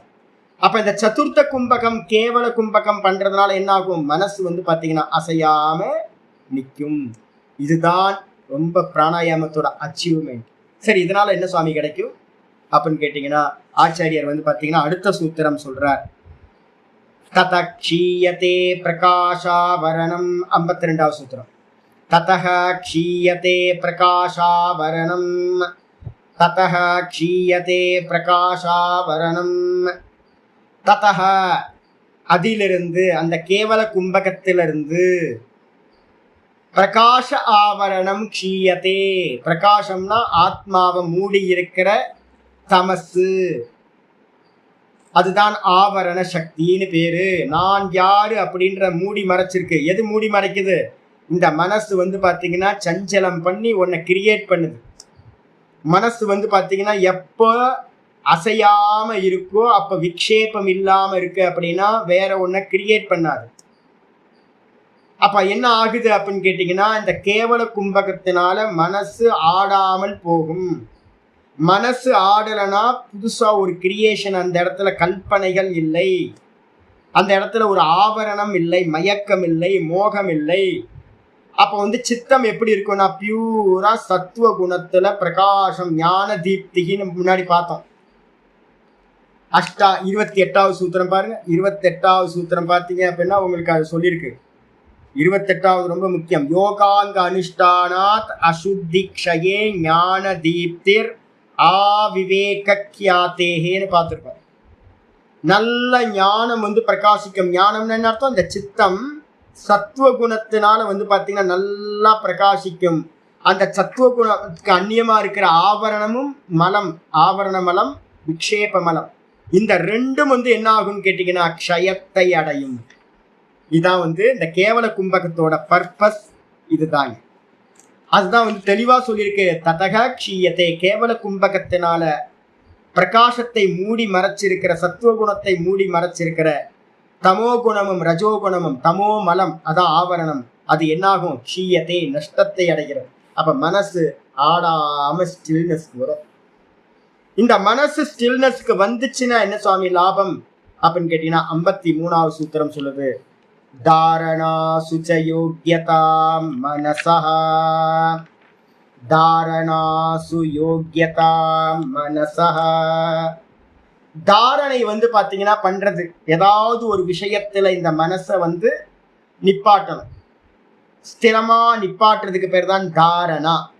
வரப்போகுது அடுத்த சூத்திரம்லாம், அடுத்த பாதமே அங்கிருந்து ஆரம்பிக்குது. தாரணைனா என்னன்னு இங்கெல்லாம் வியாக்கியானம் பண்ணல. தாரணைனா என்ன அர்த்தம்? ஏதாவது ஒரு ஈஸ்வர ரூபத்திலேயோ ஒரு நாமத்திலேயோ ஒரு ரூபத்திலேயோ நம்ம 2 விதமான தியானம் பண்ண போறோம். இப்போ என்னன்னு கேட்டீங்கன்னா சப்தானுவித்த, அதுக்கப்புறம் ரூபானுவித்த, 2 தியானம் பண்ண போறோம். யாருக்கு எது பெஸ்டோ அதை எடுத்துக்கணும். நம்ம வேதாந்தத்துல வந்து பாத்தீங்கன்னா உபாசனா காண்டத்துல 2 தான் பிரதானமா சொல்லப்பட்டிருக்கு. சப்தானுவித்தம்னா ஓங்கார ஜபம், இது மாதிரி நாம பிரம்மேத்தி உபாசித்தை, ஏதாவது ஒரு நாமத்தை எடுத்துக்கிட்டு போறது சப்தானுவித்தம். ரூபானுவித்தம் அப்படின்னா ஈஸ்வரனோட ஏதாவது ஒரு ரூபத்தை எடுத்துக்கிட்டு மனசுக்குள்ளார தாரணம் பண்றது. இதுல வந்து பாத்தீங்கன்னா பாகவதத்துல 2மே பிரிஸ்கிரைப் பண்ணப்பட்டிருக்கு. உத்தவருக்கு வந்து பாத்தீங்கன்னா 2த்தையுமே சொல்றார். பிராணாயாமம் 10 பண்ண சொல்றார், அதுக்கப்புறம் ஓங்கார ஜபம் பண்ண சொல்றார், அதுக்கப்புறம் ஹிருதய கமலத்துல வந்து பாத்தீங்கன்னா சதுர்புஜனா இருக்கக்கூடிய நாராயணனை தியானம் பண்ண சொல்றார். இந்த மூணுமே வந்து பாத்தீங்கன்னா தாரணை பண்ணணும். தாரணைனா எஸ்டாப்ளிஷ் பண்றது, அந்த ரூபத்தையும் அந்த நாமத்தை எஸ்டாப்ளிஷ் பண்ணி நிக்க வைக்கிறது. அதுக்கான யோக்கியத்தை வந்து பாத்தீங்க அப்படின்னா இந்த கேவல கும்பகத்திலிருந்து தான் தாரணை செய்வதற்கு மனசுக்கு ஒரு யோக்கியத்தை உண்டாகிறது. தொடர்ந்து 12 செகண்ட் வந்து பாத்தீங்கன்னா எந்த சிந்தனையும் இல்லாம இருக்க முடியும். அதை மெதுவா மெதுவா மெதுவா செகண்ட்ஸ் அதிகப்படுத்திக்கிட்டே போக முடியும். ஒரு ரூபத்திலேயே மனசை வந்து சதா வைக்கிறதுக்கு வந்து பாத்தீங்கன்னா தாரணான்னு பேரு. அந்த தாரணை செய்வதற்கு மனசுக்கு யோக்கியத்தையானது கேவல கும்பகத்தால் சம்பவிக்கின்றது. சொல்லியாச்சு. 54வது சூத்திரம் சொல்ற. சரி, அது மட்டுமா சுவாமி அப்படின்னு கேட்டீங்கன்னா இல்லைங்க. இந்த பிராணாயாமத்தோட பரம பலன் ஒண்ணு இருக்கு. என்னன்னு கேட்டீங்கன்னா பிரத்யாகாரம்னு சொல்லக்கூடிய 5வது அங்கம். இந்த 5வது அங்கத்தை நம்ம என்ன பண்றோம்னா சந்திஸ்தானம் அப்படின்னு நம்ம சொல்றோம். இந்த 5வது அங்கத்துக்கு பேர் என்ன பேரு? யம நியம ஆசன பிராணாயாம 4 சொல்லியாச்சு. அப்புறம் 5வது அங்கம் தான் பிரத்யாகாரம். 6 தாரண, 7 தியானம், 8 சமாதி. 7, 8 வந்து பாத்தீங்கன்னா அந்தரங்கம்னு பிரிக்கிறோம். இந்த முதல் 4ஐயும் பகிரங்கம்னு பிரிக்கிறோம். யம நியம ஆசன பிராணாயாமம் பகிரங்கம். இந்த 2த்துக்கும் நடுவுல இருக்கிறது எது அப்படின்னா சந்திஸ்தானம். எது அப்படின்னா பிரத்யாகாரம். பிரத்யாகாரம் சம்பவிக்கல அப்படின்னா பிரவிற்த்தியிலிருந்து ஒருத்தன் நிவிருத்திக்கு போக முடியாது. இந்த பிரத்யாகாரத்துக்கு என்ன பேரு சுவாமி அப்படின்னு கேட்டீங்கன்னா பிரத்யாகாரத்துக்கு பேரு தான் வேதாந்தத்துல தமம் அப்படின்னு பேரு. இதுல வந்து கட்டோபனிஷத்துல ஒரு மந்திரம் இருக்கு. தாம் யோகமிதி மன்யந்தே பராம் இந்திரிய தாரணாம். எதை வந்து யோகிகள் யோகம் என்று சொல்லி சுருதி சொல்லுதுங்க, வேதம் சொல்லுது, நான் சொல்லுது. எதனை யோகம் என்று சொல்கிறார்கள் அப்படின்னு கேட்டீங்கன்னா இந்திரியங்களை, மேலான இந்திரியங்களை நிகிரகம் பண்றதுக்குள்ள இந்திரிய தாரணா, இந்திரியத்தை தரிச்சு நிக்கிறது. விஷயங்கள்ல போகாம இந்திரியத்தை தடுத்து நிப்பாட்டுறது எதுவோ அதனையே மேலான யோகம் என்று வந்து பாத்தீங்கன்னா யோகத்தை அறிந்தவர்கள் சொல்கிறார்கள். தாம் யோகம் இது மன்யந்தே பராம் இந்திரிய தாரணா. ஆயிடுச்சா? அப்ப இங்க வந்து அதுதான் சொல்லுது. தமம்னு மேல போட்டுக்கணும். வேதாந்தத்துல இதுக்கு பேரு தமம்னு பேரு. ஸ்வவிஷயா சம்பிரயோகே சித்தஸ்ய ஸ்வரூபானுகார இவ இந்திரியாணாம் பிரத்யாஹாரஹ. ஸ்வவிஷயா சம்பிரயோகே சித்தஸ்ய ஸ்வரூபானுகார இவ இந்திரியாணாம் பிரத்யாஹாரஹ. பிரத்யாகாரம்னு என்ன சுவாமி அப்படின்னு கேட்டீங்கன்னா ஸ்வவிஷய அசம்பிரயோகே. இந்த கண்ணு ரூபத்துல போகாம, இந்த காது சப்தத்து பின்னாடி போகாம, இந்த நாக்கு ருச்சிக்கு பின்னாடி போகாம, இந்த மூக்கு ஸ்மெல்லுக்கு பின்னாடி போகாம, இந்த கை எதையாவது எடுக்காம, இந்த காலு எங்கேயாவது நடந்து போகாம, இந்த ஸ்கின்னு நல்ல காத்தையோ இல்ல நல்ல ஸ்பர்ஷத்தையோ விரும்பாம, இது மாதிரி அந்தந்த இந்திரியங்கள் அந்தந்த விஷயங்களோடு சம்பந்தப்படாமல் இருக்கும்போது அந்த இடத்துல என்ன ஆகுது? அசம்பிரயோகே. அந்த நிலையில சித்தஸ்ய சொரூபானுகார இவ இந்திரியங்கள் என்ன ஆகும்? அந்த சமயத்துல அந்தந்த விஷயங்கள்ல போகல அப்படின்னா அந்த இந்திரியங்கள் தமது காரணத்தோட ஒன்றி இருக்கிற மாதிரி ஆயிடும். இந்திரியங்களுக்கு காரணம் எது அப்படின்னா மனம். மனசுல இருந்து தான் இந்திரியங்கள் உண்டாச்சு. அப்ப இந்த மனசு வந்து பார்த்து இந்த இந்திரியங்கள் காரியம் பண்ணல அப்படின்னா என்ன இருக்கும்? நான் சொல்றேன், விதைய விதைக்கல அப்படின்னா விதையை எங்க வச்சிருப்போம்? குடவுன்ல வச்சிருப்போம். ஒரு காரியம் பண்ணல அப்படின்னா, இப்ப நான் வந்து பாத்தீங்கன்னா ஒரு தோட்டத்து வேலை பண்றேன். தோட்டத்து வேலை பண்றதுக்கு வந்து பாத்தீங்கன்னா ஒரு அருவா, மண்வெட்டி, கடப்பாறை இதெல்லாம் தேவைன்னு வச்சுங்க. அப்போ வந்து பாத்தீங்கன்னா அதை எடுத்துட்டு கொண்டு போய் எல்லாம் வேலையெல்லாம் பண்றேன். திரும்ப வேலையெல்லாம் முடிச்சோன்னே வாஷ் பண்ணி எங்க பார்ப்பேன்? அதுக்குன்னு ஒரு குடவுன் இருக்கும், அங்கதானே வச்ச ஸ்டோர் ரூம்ல. அப்போ வந்து வேலையை விட்டுட்டீங்கன்னா என்ன பண்ணுவீங்க? வேலை விட்டுட்டா அந்த எல்லாம் ஸ்டோர் ரூம்ல போய் உட்கார வச்சிருக்கோம். விதைக்காம விட்டுட்டீங்கன்னா அந்த விதைல எங்க இருக்கும்? ஸ்டோர்ல இருக்கும். விதைச்சா செடி ஆயிடும், விதைக்கல அப்படின்னா ஸ்டோர் ரூம்ல இருக்கும். அதே மாதிரி காரியம் பண்ணினா இந்திரியங்கள் விஷயங்கள்ல போகும். இந்திரியங்கள் விஷயம்ன்ற காரியத்துல போகல அப்படின்னா இதோட ஸ்டோர்ல வந்து பாத்தீங்கன்னா செட்டில் ஆகும். இந்த இந்திரியங்களோட ஸ்டோர் ரூம் எது அப்படின்னு கேட்டீங்கன்னா இதோட சொரூபம் மனசு. அப்ப இந்த மனசுல வந்து பாத்தீங்கன்னா இந்திரியங்கள் அது பாட்டுக்கு போயிட்டா வந்து உட்கார்ந்து இருக்கும். அதுதான் இங்க சொல்லுது, சித்தஸ்ய சொரூபானுகார இவ. சித்தத்தோட ஒத்த ரூபத்தை, சித்தம் மாதிரியே இந்திரியங்கள் என்ன ஆயிடும், சித்தம் மாதிரியே ஆகிவிடும். தனியா வேலை செஞ்சாதானே கண்ணு காது மூக்கு வாயின்னு தெரியும். இவைகள் எல்லாம் தன்னுடைய காரியங்களை நிப்பாட்டிடுச்சு அப்படின்னா இந்த இந்திரியங்கள் சித்தம் மாதிரியே மனசு மாதிரியே சொரூபத்தை அடைந்ததாயிடும். இதுதான் இந்திரியங்களுடைய பிரத்யாகாரம் என்று சொல்லப்படுகிறது. கட்டோபனிஷத்துல வந்து பாத்தீங்க அப்படின்னா 2வது அத்தியாயத்துல முதல் மந்திரமே வந்து பாத்தீங்கன்னா இததான் வந்து ஆச்சாரியர் சொல்றார். ஸ்ருதி சொல்லுது, பராஞ்சிகாணி வியதுர்ணத்து ஸ்வயம்பூ பராங் பஷ்யதி நாந்தராத்மன் கஷ்சித் தீரக பிரத்யகாத்மானம் ஐக்ஷத்து ஆவிருத சக்ஷு அமிர்தத்துவமிச்சன் அப்படின்னு ஒரு பிரசித்தமான மந்திரம். இறைவன் படைக்கும் போதே சுவாயம்பு மனு என்ன பண்ணிட்டாரு அப்படின்னா சென்சார்கன்ஸ் எல்லாம் வெளியில போற மாதிரியே படைச்சிட்டாரு. அதனால மனுஷன் வந்து பாத்தீங்க அப்படின்னா உள்ள இருக்கிற அந்தராத்மாவை பார்க்க மாட்டேன்றான். கஷ்டித் தீரக, எவனோ ஒரு தீர புருஷன். ஆச்சாரியர் பாஷ்யத்துல என்ன எழுதுறாரு தெரியுங்களா, நதியில வந்து பாத்தீங்கன்னா நதியோட ஃப்ளோலையே நீச்சல் அடிக்கிறவன் நார்மல் பீப்புள். தீரன் யாரு அப்படின்னு கேட்டீங்கன்னா நதியோட ஃப்ளோக்கு ஆப்போசிட்ல போறவன் யாரு, தீரன். அந்த தீரன் என்ன பண்றான் அப்படின்னு கேட்டீங்கன்னா அந்த சொசைட்டிக்கு ஆப்போசிட்டா வந்து என்ன பண்றான், உள்முகமா திரும்பி வெளிமுகமா போற இந்திரியங்களை அகமுகமா திருப்பி பிரத்யேகாத்மான மைக்ஷது, தன்னுடைய ஆத்மாவை உள்ள இருக்கிற ஆத்மாவை பார்க்கிறான். ஆவிருத சக்ஷுன்னு போட்டு அமிர்தத்துவம் இச்சன். ஆவிருத சக்ஷுனா இந்திரியங்களை எல்லாத்தையும் வெளியில போற இந்திரியத்தெல்லாம் உள்முகமா திருப்பி, எதுக்காக, அமிர்தத்துவம் இச்சன், சாகாதவனா ஆகணும்ன்றத இச்சைய வச்சுக்கிட்டு உள்முகமாக பார்க்கிறான். அப்படி அப்ப உள்முகமா பார்க்கறதுக்கு என்ன வேணும் சுவாமினா, இந்திரியங்கள் வெளியில போகக்கூடாது. இந்திரியங்கள் அந்தந்த கோலக்கத்திலேயே எஸ்டாப்ளிஷ் ஆகி இருக்கிறதுக்கு பேர் தான் என்ன பேரு அப்படின்னு கேட்டீங்கன்னா பிரத்யாகாரம் அப்படின்னு பேர். இது வந்து பாத்தீங்கன்னா அப்படியே பிரத்யாகாரத்தை வந்து பாத்தீங்கன்னா இதுலலாம் நல்லா சொல்லியிருக்கேன். நான் ஏற்கனவே சாதன சதுஷ்டயத்துல வந்து பாத்தீங்கன்னா சொல்லும் போதே நான் சொல்லியிருக்கேன். என்னன்னு கேட்டீங்கன்னா விஷயேபிய பராவர்த்திய 23 வேகச்சுடாமணியில 23 சொல்லியிருக்கேன். உங்களுக்கு போட்டுருப்பேன். அதெல்லாம் என்ன போட்டிருக்கு, விஷயேபிய பராவர்த்திய ஸ்தாபனம் ஸ்வஸ்வகோலகே உபயேஷாம் இந்திரியானாம் ச தமக பரிகீர்த்திதக. அப்படியே இந்த ஸ்லோகம் தான் இங்க சூத்திரமா இருக்கிறது. விவேகச்சுடாமணி 23 புக் இருந்தா எடுத்து படிச்சுங்க. நான் ஏற்கனவே ஸ்லோகத்துல சொல்லியேன், சூத்திரம் சொல்லும் போது வியாக்கியானம் பண்ணிட்டேன். இதுக்கு அப்புறம் வந்து பாத்தீங்கன்னா சுவாமி பிரத்யாகாரத்தோட லாபம் என்ன சுவாமி, பிரத்யாகாரம் வந்தா என்ன சுவாமி கிடைக்கும் அப்படின்னு கேட்டீங்கன்னா 55வது சூத்திரம் சொல்லுது, ததஹ பரமாவஷ்யதேந்திரியாணாம் ததஹ பரமாவஷ்யதேந்திரியாணாம் ததஹ பரமாவஷ்யதேந்திரியாணாம் ததஹ பரமாவஷ்யத இந்திரியாணாம். மேலான வஷ்யத்தன்மையானது வந்து பார்த்தீங்கன்னா இந்திரியங்களுடைய வஷ்யத்தன்மை, இந்திரியங்கள் அடங்கி இருக்கிறது, தன்வசமாகுதல்.